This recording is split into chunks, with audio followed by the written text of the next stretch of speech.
النحل آیت نمبر 106. اعوذ باللہ السمیع العلیم من الشیطان الرجیم من حمزه ونفخه ونفثه.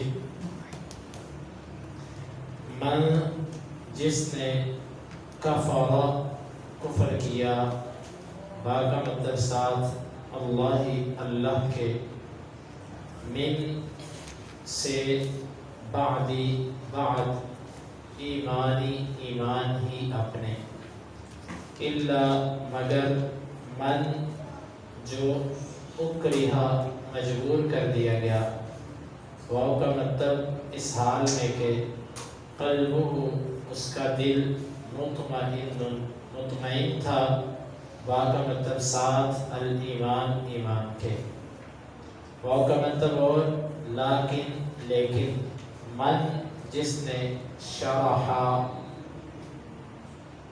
کھول لیا، قبول کر لیا، با کا مطلب ساتھ، الکفری کفر کے، صدرا سینے کو، فا کا مطلب بس، علیہم ان پر، غضب ہے، من سے، اللہ واو کا مطلب اور، لہم ان کے لیے، عذاب ہے، عظیم بہت بڑا. من کفر باللہ من بعد ایمانہ، جس نے اللہ کے ساتھ کفر کیا اپنے ایمان لانے کے بعد، الا من اکرہ وقلبہ مطمئن بالایمان، مگر وہ شخص جس کو مجبور کیا گیا اس حال میں کہ اس کا دل ایمان پر مطمئن تھا.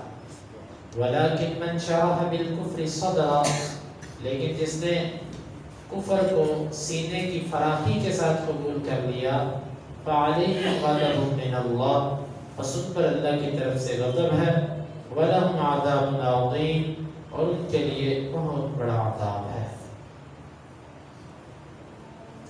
اس آیت مبارکہ میں اللہ رب العالمین نے فرمایا کہ ایمان لانے کے بعد جس بندے نے کفر کر دیا اس کی دو حالتیں ہیں. ایک کفر کی حالت ہوتی ہے کہ آپ کو مجبور کر دیا گیا کفر کرنے پر. مجبوری کس کو کہتے ہیں اور مجبوری سے مراد کیا ہوتا ہے؟ مجبوری سے مراد یہ ہے کہ یا آپ کی جان جانے کا خطرہ ہے، یا آپ پر ایسی مصیبتیں اور ایسی تکلیفیں ڈالے جانے کا خدشہ ہے کہ جس کو آپ برداشت نہیں کر سکتے. چھوٹی موٹی مجبوری کو مجبوری نہیں کہتے.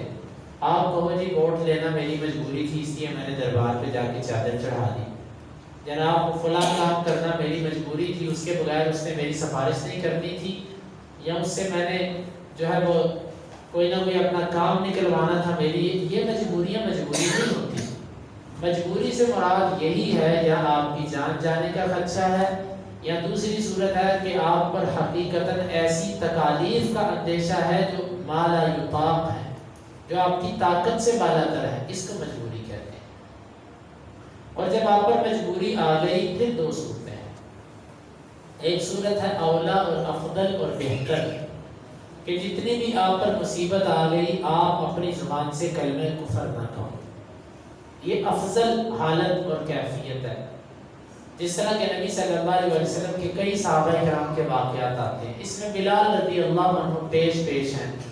اس طرح کہ بخاری کے اندر اور دیگر حدیث کی کتابوں میں آتا ہے کہ عبداللہ بن مسعود رضی اللہ عنہ کہتے ہیں کہ ہم میں سے 7 بندے جو پہلے مسلمان ہوئے، ایک اللہ کے رسول صلی اللہ علیہ وسلم تھے. آپ کو تو ابو طالب کی بہت بڑی آڑ تھی.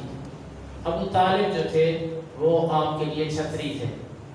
دوسرے ابو بکر تھے، ان کی بہت بڑی جو سپورٹ تھی ان کو وہ ان کی قوم کی تھی. اور باقی رہے ہم 5 تو ہم غریب فقیر لوگ تھے.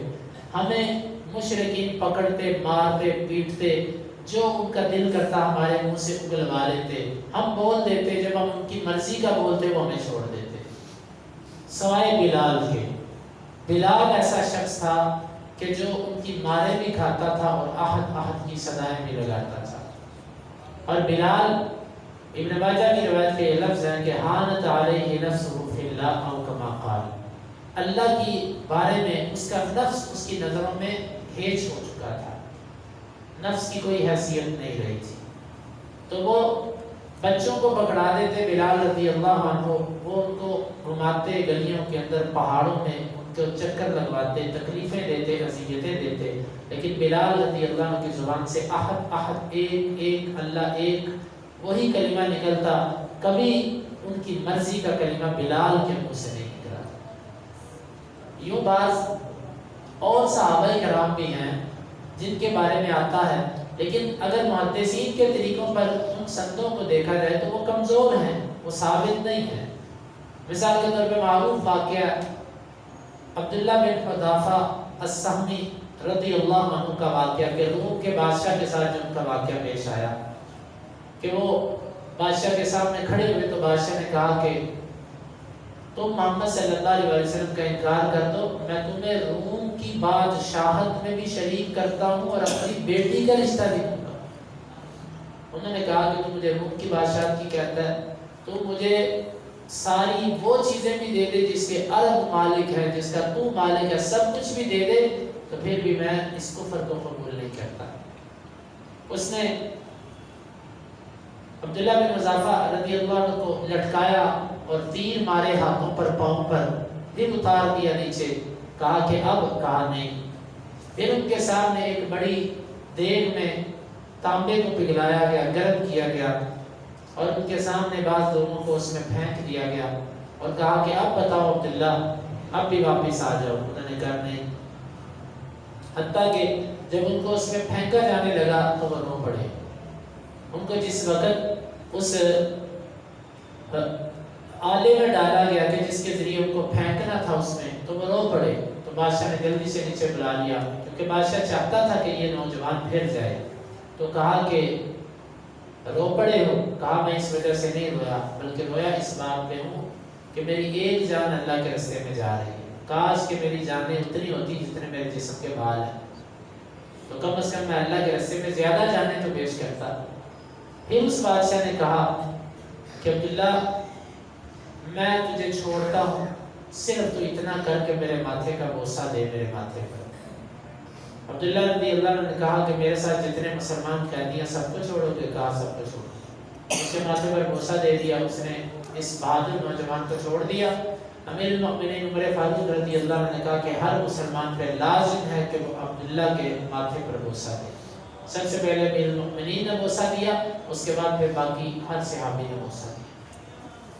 یہ دیکھیں، یہ عظیمت تھی، پختگی سے کام لیا، کلمہ کفر نہیں کہا۔ تو جب انسان پر مصیبت آئے اس کی دو کیفیتیں ہوتی ہیں۔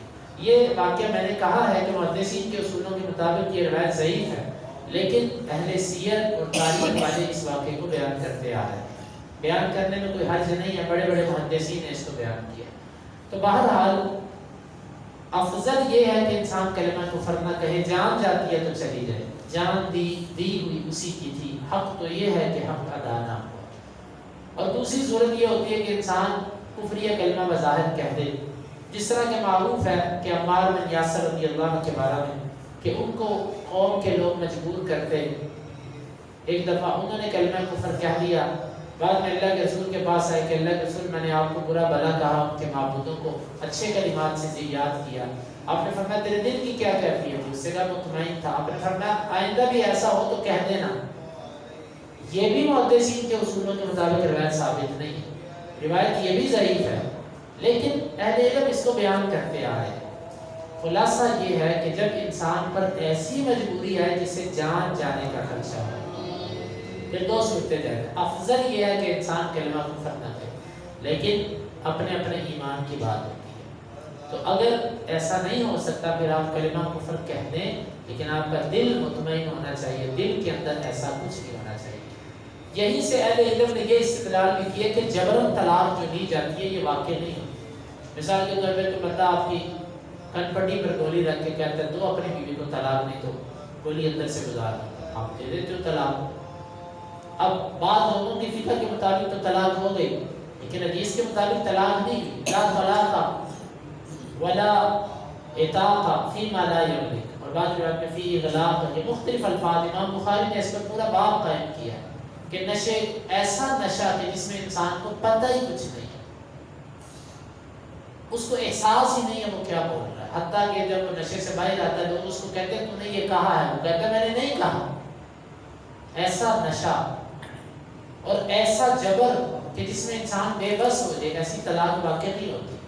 نہ ایسا سودا کوئی بندہ کسی کو گن پوائنٹ میں کہے کہ یہ پلاٹ بیچ، وہ کہتا ٹھیک ہے، اس سے سائن بھی کروا لے، شرعاً یہ بے ہوئی نہیں۔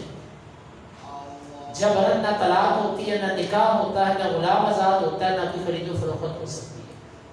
اسلام اختیار ان چیزوں میں دیتا ہے۔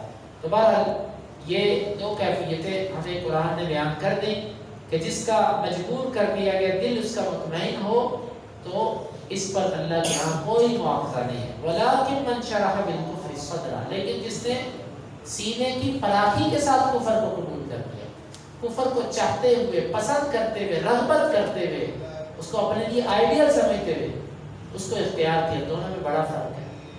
اسی لیے ہم کہتے ہیں نا کہ ایک بندہ کفر کو اور اس کے لباس کو، اس کی تعلیم کو للچائی نظروں سے دیکھ کر پسند کرتا ہے۔ اس بندے کا پینٹ شرٹ پر تو فتویٰ نہیں لگتا اتنی بات پر، لیکن اس کے دل کی جو کیفیت ہے اس پر معاملات خطرے والے ضرور ہیں۔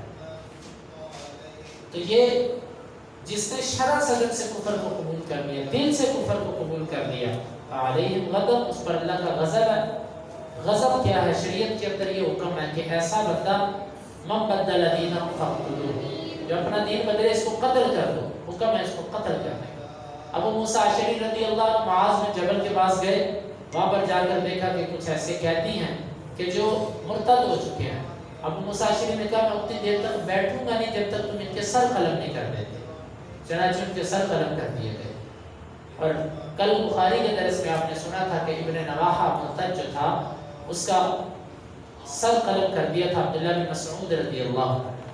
تو پہلا غضب تو ان پر اللہ کی طرف سے یہ ہے کہ مرتد جب قبضے میں آ جائے، آپ کے قابو آ جائے تو اس کی سزا قتل ہے۔ ہاں آپ کے ہاتھ آنے سے پہلے وہ توبہ کر لے تو اس کی توبہ قبول ہے۔ اگر مرتد آدمی آپ کے قبضے میں آ گیا، بعد میں وہ کہے کہ میں توبہ کرتا ہوں، تو یہ معاملہ جو ہے نا پھر توبہ کا موقع گزر چکا ہے۔ یہ مرتد کا حکم خاص ہے۔ اگر وہ آ گیا عدالت میں، اب اس کے لیے توبہ کی گنجائش نہیں۔ ہاں ہاتھ میں آنے سے پہلے وہ توبہ کر جاتا اور تشہیر کر دیتا میں توبہ کر چکا ہوں، اعلان کر دیتا میں توبہ کر چکا ہوں، یہ ٹھیک ہے۔ بصورت دیگر جب قابو آ گیا پھر اس کی توبہ کوئی قابل قبول نہیں، پھر اس کا معاملہ اللہ کے ساتھ۔ دنیا میں اس کو سزا ملے گی لیکن اس کا معاملہ اللہ کے ساتھ۔ جیسے کوئی چوری کرے، سچی توبہ کر دے، لیکن شریعت تو ہاتھ کاٹے گی اس کا۔ توبہ کرنے سے ہاتھ کٹنا تو نہیں معاف ہوگا، ہاں توبہ کرنے سے یہ ہوگا کہ آخرت کی سزا ٹل جائے۔ اسی طرح جس نے دنیا میں ارتداد کیا اور قابو آ گیا مسلمانوں سے مراد مسلمان حکومت کے قابو آ گیا، تو حکومت اس کا سر قلم کرے ہی کرے، ہاں اس کا آخرت کا معاملہ اللہ کے ساتھ ہے۔ تو اللہ کی طرف سے دنیا میں غضب یہ ہے کہ اس کو قتل کیا جائے گا، اور آخرت کا غضب وہ تو ایک الگ ہے۔ وَلَهُمْ عَذَابٌ عَظِيمٌ، اور ان کے لیے بہت بڑا عذاب ہے۔ اللہ رب العالمین سے دعا ہے وہ ہمیں اس آیت مبارکہ کو سمجھنے کی، اس کے تقاضوں کو پورا کرنے کی توفیق عطا فرمائے۔ من کفر باللہ